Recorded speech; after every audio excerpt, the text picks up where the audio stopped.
Welcome to my channel. আজকের আয়োজনে আমি নিয়ে হাজির হয়েছি নারকেলের নাড়ু। নারকেলের নাড়ু বানাতে আমরা সবাই জানি, তবে একটু অন্যভাবে আজ আমি মোয়া দিয়ে নারকেলের নাড়ু বানাবো। আশা করি ভিডিওটা আপনাদের ভালো লাগবে। তো চলুন মোয়া নারকেলের নাড়ু বানাতে কী কী লাগছে, কীভাবে বানাবো দেখে নিই। এখানে আমি মোয়া নিয়ে নিয়েছি, মোয়াটাকে গ্রেট করে নিয়েছি, তারপর একটা বড় বোলে ঢেলে নিলাম। আর নিয়েছি একটা নারকেলকে কুড়িয়ে নিয়েছি, নারকেলটাও দিয়ে দিলাম। আর দিয়ে দেবো স্বাদ মতো চিনি। চিনিটা যে যেমন মিষ্টি খেতে পছন্দ করেন সে তেমন দেবেন। যাই হোক, একটা পরিমাণ মতো আমি চিনি দিয়ে দিলাম। এবার সবগুলো একসাথে মিশিয়ে নেব। খুব ভালোভাবে সবগুলো চামচের সাহায্যে মিশিয়ে নিলাম। এবার আমি নাড়ু বানিয়ে নেব। তার জন্য ওভেনে আমি একটা কড়াই গরম করছি। কড়াইটা একটু গরম করে নিতে হবে। তারপরে আমি যে নারকেল, খোয়া ক্ষীর আর চিনি মিক্সড করেছিলাম একসাথে, সে পুরটা আমি দিয়ে দিলাম।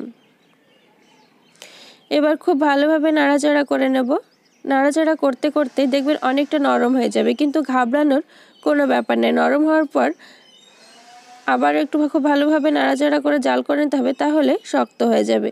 তো যাই হোক, যতক্ষণ নাড়াচাড়া করছি তার আগে বলি, আমার রেসিপিটা যদি ভালো লাগে অবশ্যই একটা লাইক করবেন, কমেন্ট বক্সে জানাবেন। আরও নতুন নতুন রেসিপি পেতে, ভিডিও পেতে আমার চ্যানেলটিকে প্লিজ সাবস্ক্রাইব করবেন এবং পাশে থাকা বেল আইকনটা অবশ্যই ক্লিক করবেন ও অল করে দেবেন, তাহলে সমস্ত রান্নার আপডেট আপনি সবার আগে পাবেন। আর আপনি যদি আমার চ্যানেলে এখনও নতুন হয়ে থাকেন, আমার চ্যানেলটি যদি আপনি এখনও সাবস্ক্রাইব না করে থাকেন, তাহলে প্লিজ সাবস্ক্রাইব করুন এবং পাশে থাকুন। এবং আমার অল সাবস্ক্রাইবকারকে আমি ধন্যবাদ জানাচ্ছি। যাই হোক, অনেকটাই নরম হয়ে গেছে, তবে ঘাবড়ানোর কোনো ব্যাপার নেই।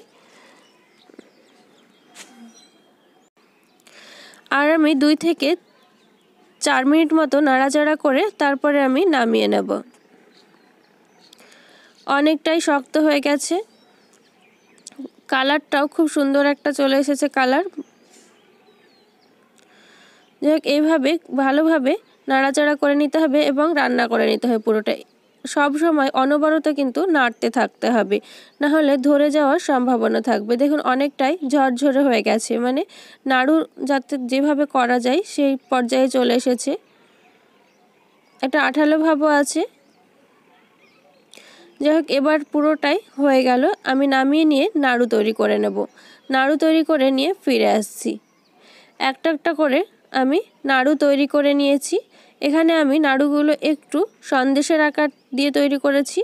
তো যাই হোক, তৈরি হয়ে গেল নারকেলের নাড়ু। আশা করি ভিডিওটা ভালো লাগবে।